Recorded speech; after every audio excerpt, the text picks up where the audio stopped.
Hello, everyone. Thank you for joining us for the second event of the first day of the Global Entrepreneurship Week. My name is Julian Camacho, and here I am with members of the Canadian Institute for Cybersecurity, Summit Kundu, and Griffin Higgins. The Canadian Institute for Cybersecurity is based at the University of New Brunswick, and it's an institution first of its kind to bring together researchers and practitioners from across the academic spectrum to share innovative ideas, create disruptive technology, and carry out groundbreaking research into the most pressing issues regarding cybersecurity. Without further ado, I'm going to let them talk more on the issue. So yeah, good morning, everyone. My name is Griffin Higgins. I'm joined by my colleague, Sumit Kundu, and today we're going to be talking a little bit about the importance of cybersecurity for startups.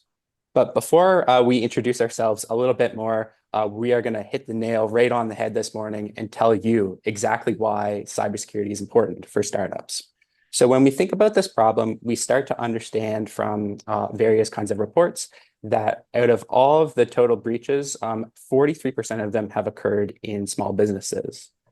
Additionally, 84% of Canadians say that they are unlikely to do business with a company that has suffered a data breach. Additionally, 70% of Canadian organizations believe that strong cybersecurity is not just like a good thing, but it's also a competitive advantage in the business space. So hopefully that's giving you some motivation right off the drop, but you might be wondering a little bit more about who we are now, not just why this is important. So for the agenda today, we're obviously going to tell you why this is important. The first thing we did, we're going to introduce ourselves. We're also going to answer this question just very plainly, what even is cybersecurity? We're going to talk about the impact that it's had on a couple businesses with some very simple cases. And then we're going to ask ourselves the final question of how, as a business owner, can I gain some perspective and understanding on the threats out there and maximize kind of my bang to buck ratio for some of the things that I can invest in, so to speak. So yeah, to start it off, my name is Griffin Higgins. I'm a PhD student here at University of New Brunswick in the Faculty of Computer Science. I'm also a cybersecurity software developer here at the Canadian Institute for Cybersecurity. And of course, I have a background in computer science and cybersecurity. But something you might not know about me is that I also come from the arts. So I have a background in sociology, and I find that that's really important for also understanding the world and cybersecurity and how it can impact people and organizations. So I'm going to pass it off to Sumit to introduce himself. Hi, everyone. My name is Sumit Kundu, and this is like a decade-old picture. So my apologies for that. I work as a strategic partnership and economic development officer here at CIC. My job is to, align the university with the academic interest and the industry as well. I have a master's in international business and a master's in journal business administration from UNB. I'm a couple of years old in Canada. My experience is largely in product and market development, predominantly across the Indian subcontinent and the Middle East. And from the past 1 year, I have been working at CIC. Perfect. Thank you so much for the introduction, Sumit. So I guess the first thing we're going to talk about is what on earth is cybersecurity? And I'm sorry if some of you are already very, very familiar with this, but I just want to make sure that everyone's on the same page before we continue on here today. So whenever I go to talk about this, the first thing I do is I actually don't talk about cybersecurity at all. I talk about something that we might all be familiar with, and that's actually fire safety. The reason I talk about this is when we think about fire safety, we can begin to understand that there's this triadic relationship between three things, namely oxygen, heat, and fuel. And this is something we often learn in school, right? And we understand that fire is a good thing, it can cook our food, but it's also a bad thing in the sense that if we're not careful with it, it can burn our house down. So something else that we realize about this relationship is that all three of these things have to be in balance in order for there to be fire. So it's kind of harder to keep fire going because we need to keep this balance. But conversely, it might be a little easier to take it away because we only theoretically have to take away one of these things. We can choose between taking away oxygen, taking away heat, or taking away fire. Something else, just to keep this analogy going a little bit, that we might not be as familiar with, but it's the perspective of viewing this triadic relationship that's also important. So for example, if we are a firefighter and we view this fire safety triangle, we like this triangle because even though we are defending people's homes from burning to the ground, we are still attacking this triangle. We are trying to extinguish this fire. So whenever we do this, we like this triangle because we can just take one of these things away. So I'm not saying firefighters have an easy job, but I am saying that from a theoretical standpoint, their lives are a little easier.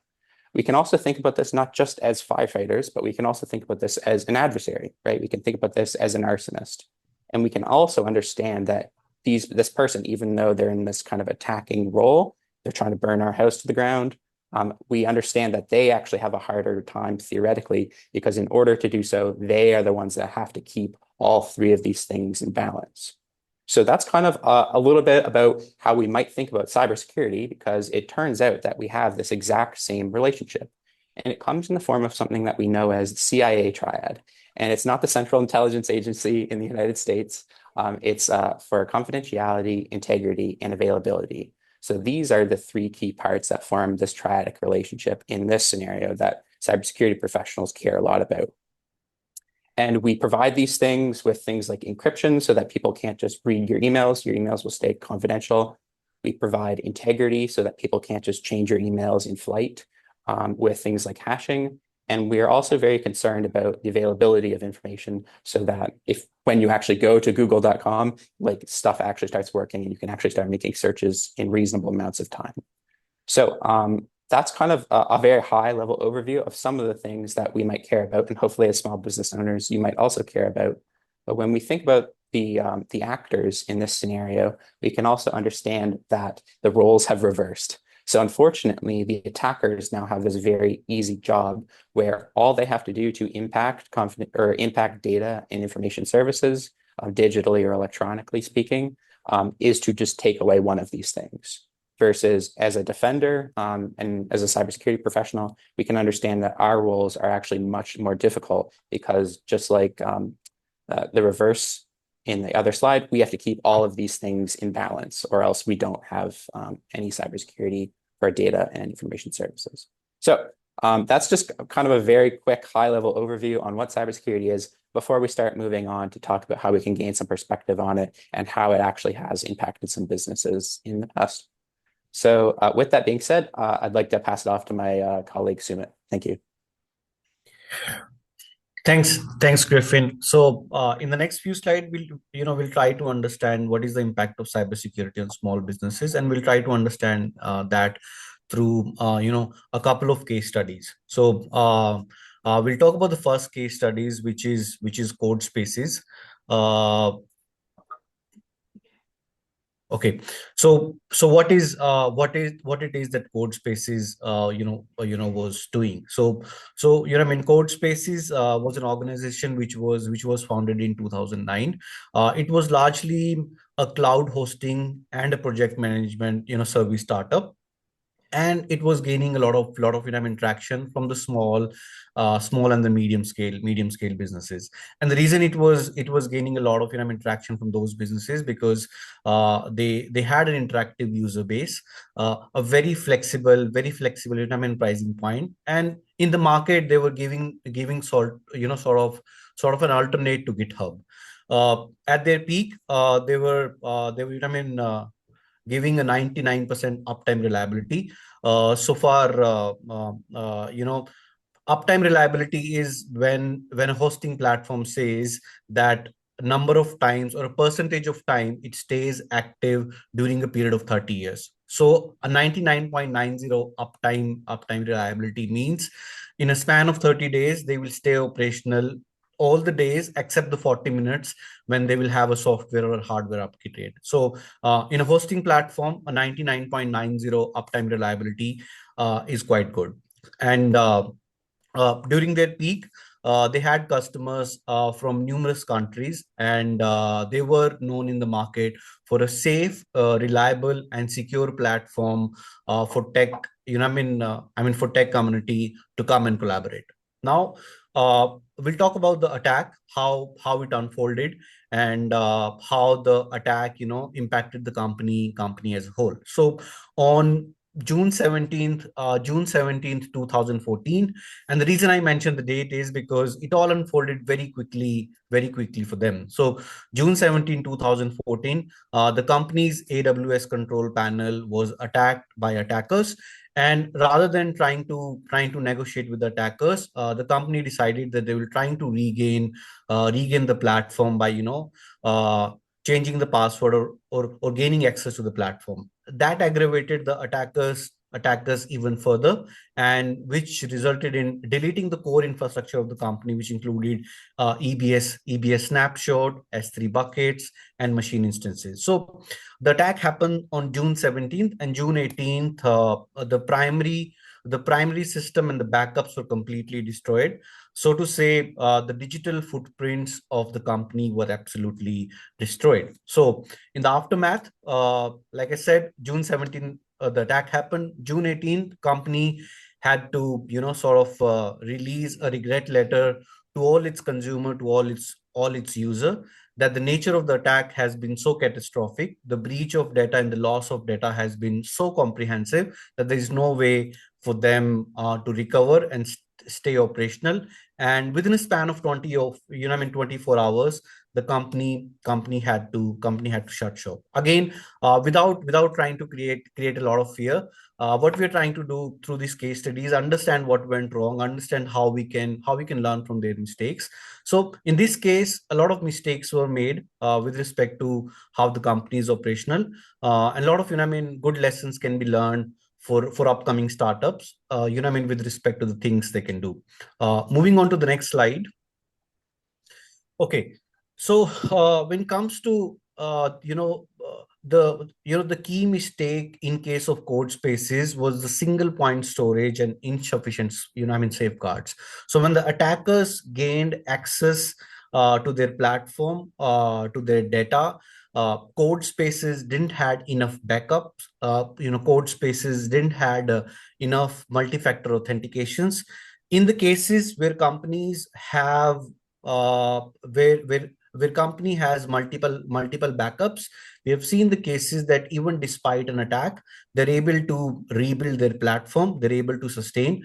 But in case of code spaces, once their data was breached and deleted, they sort of came to a point that they couldn't recover, and company had to stay shut. So again, in code spaces, one thing which was seen was company was largely reactive to the attack rather than being absolutely proactive. And when I say proactive, which means having good cybersecurity training for their staff, having comprehensive response plan in place, having good cybersecurity practices in place, understanding who has access to certain form of data, in case an incident happen, how they're supposed to react. So in all those parameters, it was quite evident that code spaces was quite reactive rather than being actively proactive. So again, how they could have ensured that such attacks can be avoided, and even if they have those attacks, how can they ensure that they stay operational?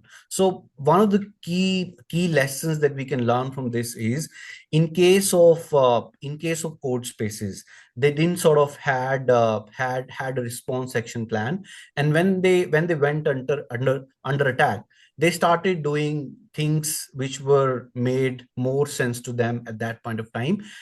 And secondly, even when the attack happened, code spaces didn't had a proper cybersecurity insurance in place.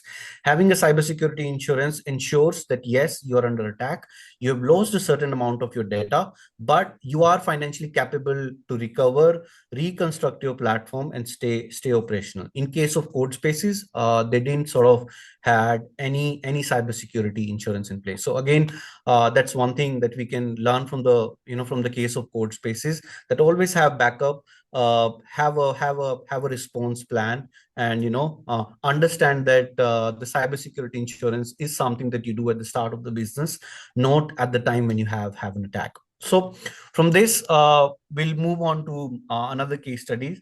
I think a majority of us know what City of St. John is.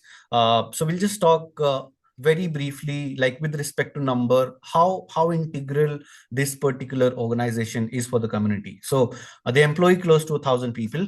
They are responsible to closer to 67,000 people rely on their services, which includes public safety, police force, fire department. Even if you have a complaint for the municipality, they are sort of responsible to manage the customer service. You can just call a number and make a complaint to the city of St. John.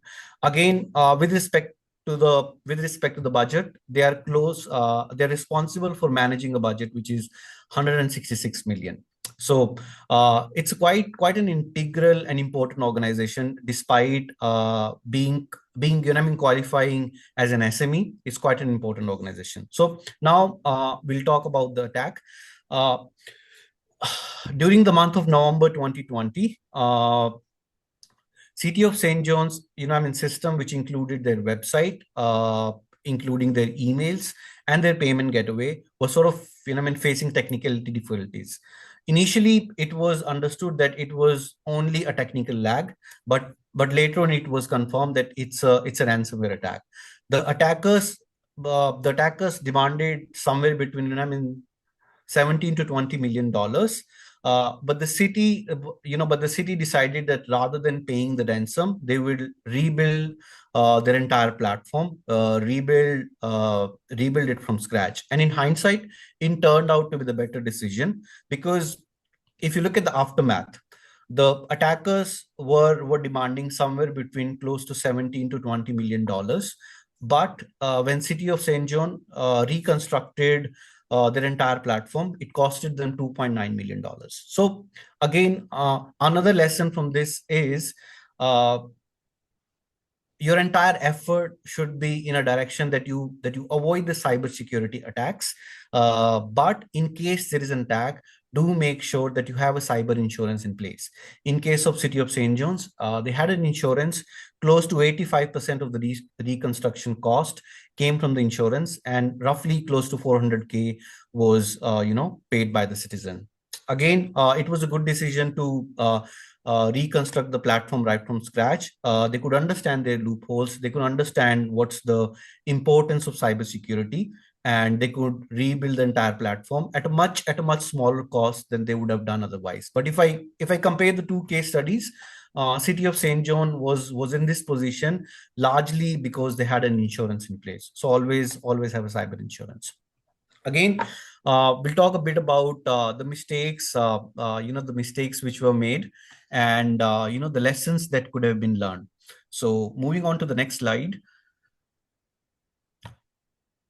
Okay, when it comes to City of St. John's, there was a lack of preparedness. The reason they had to rebuild the platform right from scratch was they didn't had enough backups. So had they had enough backups of their users, of their data, of their system, they wouldn't have had to build the entire platform from scratch.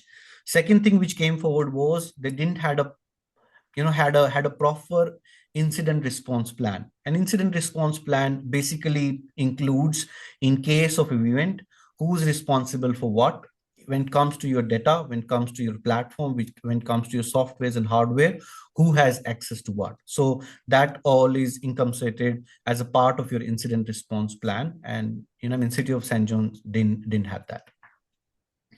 Moving on.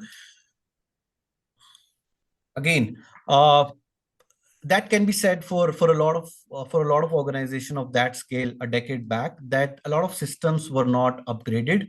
There was a lack of multi-factor authentication, and there was very minimal real-time anomaly detection of threats and errors within their system. So again, these were some of the mistakes that City made. And of course, from this case study, there are good lessons to be learned.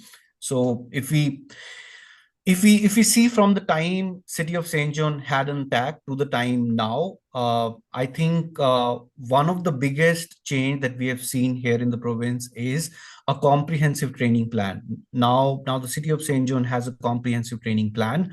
Although the term cybersecurity, might sound a little complex, but in a very simplistic form, I think it was in the in the Verizon report as well, close to 65% of the cyber attack happened in organization that didn't had a cybersecurity training. So an employee opened an email he was not supposed to, or an employee opened a file that he was not supposed to. So in response to that particular effect, City of St. John now have, proper training program. Invest in your cybersecurity posture. Take it like a full functional department. Understand what's your access management is, who has access to your platform, what sort of cybersecurity training that you have within your organization. So the overall lesson from this is, don't ensure that cybersecurity is an afterthought. Don't try and understand that once you have built a product, once you've gone to certain level, you're going to take care of your cybersecurity posture. Have that as a proactive step. Have your cybersecurity insurance in place. Understand all your employees are getting proper training at right amount of time. If you're using an online vendor, understand that the vendor that you're using is quite good when it comes to the practices of cybersecurity. So these were some of the lessons that we all can learn from the case of Code Spaces and City of St. John's. Perfect. Yeah, thank you so much, Sumit. Those are awesome lessons. I think it's just kind of unfortunate that they have to kind of bear that kind of painful experience. So let's make sure that it doesn't just like go to waste, and let's make sure that we take those lessons and kind of internalize them. I also just wanted to take a quick opportunity to point out that a lot of the things we just previously talked about with our CIA triad, they also relate here, right? So when we think about like ransomware, well, what's happening? Well, the confidentiality of our information is being impacted because now it might not be so secret, or we might not have access to it, right? We might also kind of think about in the other case where the availability was impacted, where we have that 99% uptime. Well, if that's not the case all the time, then that's something that's super serious that we need to consider. But yeah, thank you so much for going over those cases. That's really wonderful. And now, I guess let's ask ourselves kind of a different question. Is we understand that these are kind of some of the threats. We understand what cybersecurity is. We understand kind of like how it's played out. But how can I get some wider perspective and understanding of these threats, and maybe understand like, well, why should I care about phishing emails? Like, why should I care about like weak passwords and all these kinds of things?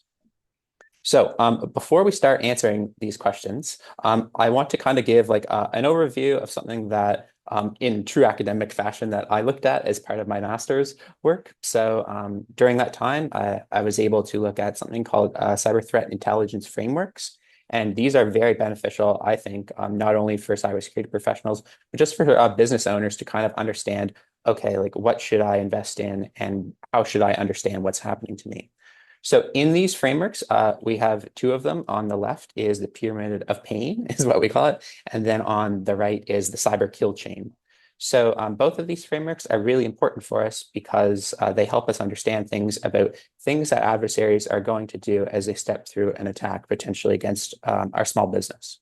So at the very start, we might see that when we look at the cyber kill chain, we understand that there's some steps. So there's like 1, 2, 3, 4, 5, 6, 7 of them, and they all happen in order. So you need to do 1 before you do 2, and then move on to 3. Of course, the first might be reconnaissance. So that might be kind of scoping things out and seeing what kind of things you can attack.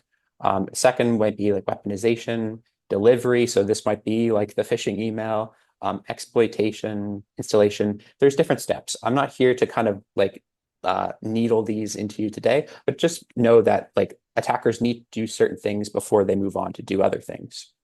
So that's kind of a little bit on the cyber kill chain. When we look also over on the left-hand side at this thing that's called the pyramid of pain, we can also begin to understand the difference between something that we call tactics, techniques, and procedures. So these are the higher order level things that adversaries might do in the wild. So they kind of constitute a behavior.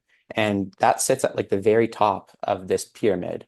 Versus when we move to kind of the bottom part of the pyramid, these are kind of what we refer to as IOCs, or indicators of compromise.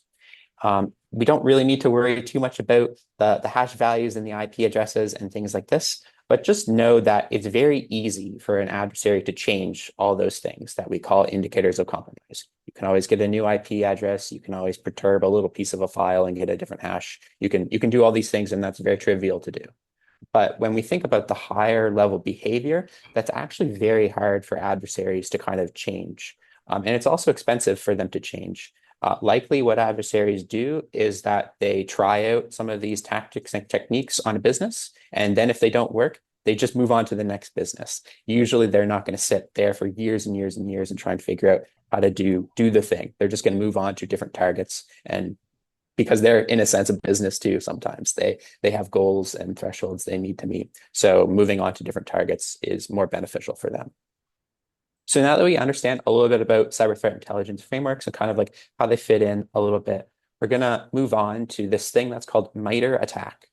And MITRE is an organization in the United States, a non-for-profit, and they have developed this wonderful tool and done the world a lot of good by creating this thing called ATT&CK that stands for Adversarial Tactics, Techniques, and Common Knowledge. And what this is it's a globally accessible knowledge base, and it contains specific threat models of the various adversarial tactics and techniques that threat actors have used in the real world. So this might be an absolute ton of jargon, but if I had to explain this kind of in simpler terms, I would say the following. Imagine that you're playing in the NFL, and imagine that you are a coach on an opposing team and you're going to go play against all these other teams. So something you can do is during their practice time, you can sneak up to the bleachers and you can basically watch their practice. And every time they execute some kind of move, you might write it down what they do and draw the O's and the X's and the arrows around. And that can help you plan for when you actually go to face them in the real world, right? And this might not even occur during practice time. You can also take these kinds of notes in real games when you see them and watch what they do.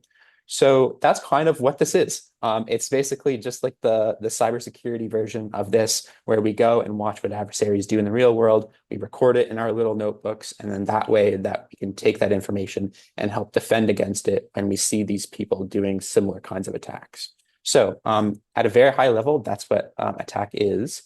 But how does it work? What does it actually consist of? Well, we might say that there are obviously different kind of adversary groups. We might think about the various kind of techniques and sub-techniques that they might use to achieve a various tactic. And this is, again, a little bit of jargon, but when we think back to the cyber kill chain and we think about the various high-level steps that someone might do, we would kind of say that that's similar to a tactic, right? I always think about the movie like Ocean's 11, if you've ever watched Ocean's 11. During that time when they're all meeting together for the first time, they're kind of planning it out. Oh, we need to get into the casino. Oh, we need to get down the elevator shaft. Oh, we need to get into the vault. And they're planning out these kind of like high level tactics. But how they actually go about doing those things, well, okay, they need to steal an access card from someone. And that would be kind of actually the technique, would be stealing the access card and then using it to gain access would be the tactic. So that's kind of how I would explain that. Also, we can see that there's different kinds of objects in this framework. So it comes with potential mitigations that we might reference as small business owners against this. And we can say maybe to our security team, hey, have you tried this? Have you looked at that? There's a couple more objects in this framework that aren't outlined directly in ATT&CK, but they can also help us understand kind of what's going on. And I'm not actually going to spend as much time on this here today because I'll end up looking like this guy and I'll be drawing crazy arrows everywhere and you'll be thinking, what the heck is going on? So instead of doing this, I'm actually just going to show you. I'm going to show you how the framework works. So as part of, well, right before we get to that, we can also see that there's something called an attack matrix that exists within MITRE ATT&CK. So for each of these tactics, so getting access, we can see that there's a separate one. So this one might be command and control, for example. And we can see that there's lots of different techniques and sub-techniques. This might be getting the access card from some employee. So there's lots of different ways you can do this. And they list them all out so that we can gain a view of them. But yeah, so instead of me just talking about this forever, let me actually show it to you. So this was actually part of my work as part of my master's capstone project. And it was titled Towards a Cyber Threat, Intelligence-Informed Risk Taxonomy And this was pretty complex project. Lots of jargon here too. I'm a true academic. But today we're just going to be focusing on the subpart of this project, which was just rethinking MITRE data visualization. So in this work, I actually have a little video to show you of the thing I made. And it looks like this. So we're going to start playing this video, and I'm going to pause it and play it at certain times. And then if you have any questions, we can address it later. So in the very first part of this, we might reference back to that little diagram I talked about. And here we can see all of the different adversary groups out there that MITRE knows about. So we can see that there's lots of different kind of bubbles. Some of them might be green and some of them might be red. The red ones are mainly just to see which groups are more similar to one another. And when we start to play the video, we can see that we can kind of rotate this thing all around, and then we can open it up and actually go look and explore inside all these different kinds of threat groups. So when we do this, we can see that if we hover over some of the threat groups with our mouse, we can see the same information that's going to be contained within attack. But in this tool that we made, we also report different kind of scoring metrics for how similar they are and how many things these adversaries are capable of doing. And you might be thinking, okay, well, I'm a small business owner. I don't need to know all this stuff about individual adversarial threat groups, but we're going to get to why this is important in a minute and what together all these threat groups can give us in terms of what they might do. So we can keep stepping forward and we can keep looking at some of these threat groups, but we can also see what happens when we aggregate that chain of what they might all do together.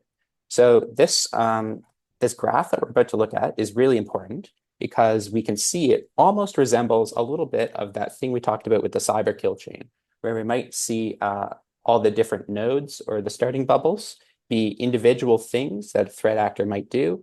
And we can also see that it lets them connect up to different kind of bubbles or other techniques in a different tactic so that they could start to move through the different cycles and attack our small business potentially. So we might be thinking, okay, well, this is great, but there's like thousands of these. How do we know which ones are most important for a small business to defend against? Well, we can do this in a lot of ways. We can see how many edges or lines link a given node to another node. And we can also see how many times a given node is used by all these different threat groups that we looked at in the previous pane. So when we turn all of these on, we can see that a lot of the bubbles shrink and some of them grow. So we can see that the yellow bubble we're about to look at, that really big one, turns out this is actually the spear phishing attachment. So this is a sub-technique in MITRE attack, but it's the biggest bubble because it's used most often, and it also connects to all the other techniques that adversaries might do as part of this chain. So you might be also thinking, okay, well, how can I use this information? Essentially, it's really simple. If you're a small business owner, go for the big bubbles. They're going to have the most bang for your buck in terms of the things that you might defend against. And here we can also visually see why is this important? Well, it's because it stops threat actors early in this cyber kill chain process before they go on to do even nastier things and delete all our data or hold it for ransom, like we saw in previous case studies. So there's different parts of the video, so we can keep going. We can also look at some of the mitigations and the detections for some of these things. So if you're looking at a spear phishing attachment, for example, and we can use this information potentially with our security teams to help mitigate some of these threats.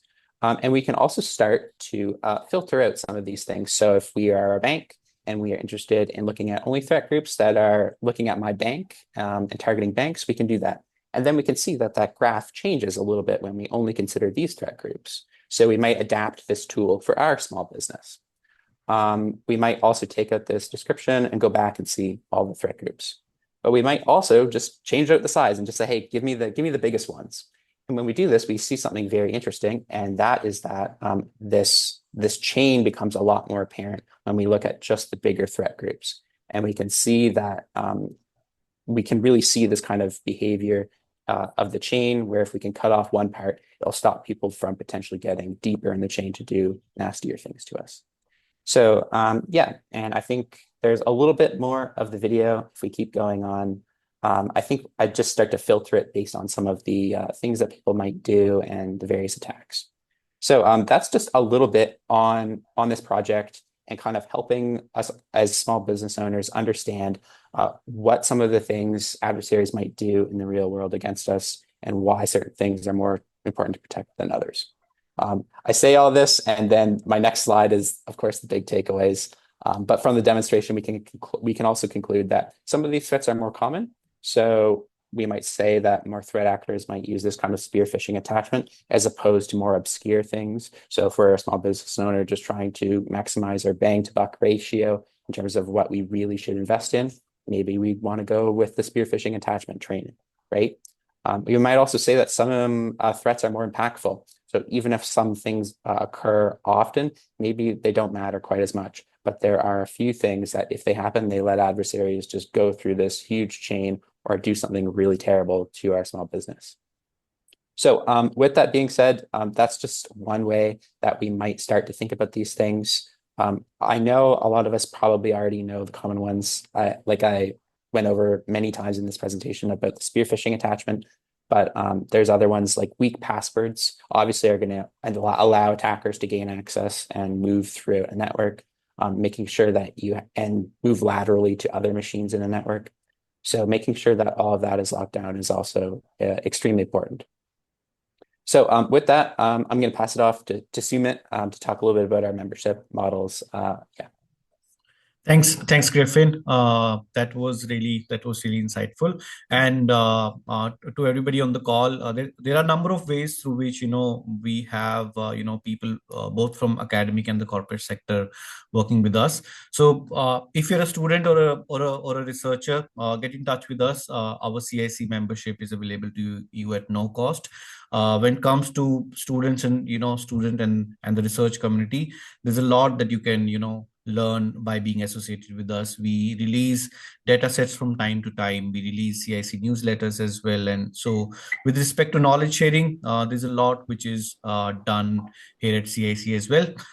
Again, talking in detail about the corporate membership in the next slide. We have three types of membership. And if you're an organization, if you're a startup, an SME based out in Atlantic Canada, our memberships are heavily subsidized through a federal program. And then again, the benefit is at CIC, you sort of get to decide the core problem that you want us to work on, or a project which is at the heart of your cybersecurity posture or your policy. So we help you in identifying the problem, and then we sort of take like a spearheaded role in understanding the problem and solving the problem for you. Our basic membership is more of a consulting one where you get CIC's expertise for 48 hours over a span of 12 months. You can use this however way you want to. However, if you see the problem at hand is of a level that it requires more than 48 hours, and there is our strategic and our R&D membership as well. So if you're interested, do get in touch with us as well. Just to very quickly wind up and show the kind of organizations that we have helped in past and currently working these are some of the CIC current members and current partners. You can see here, we work with, private companies, we work with government organizations as well. I mentioned City of St. John as a case study. We had them back in the day. We are currently working with GNB as well. So there's a lot of there's a dearth of experience when it comes to the expertise at cybersecurity. At CIC, there are guys who have worked in the banking domain. There are guys who have worked in the tech domain as well. So in case you want to leverage all that expertise, please get in touch with us, and we'll be happy to help you all.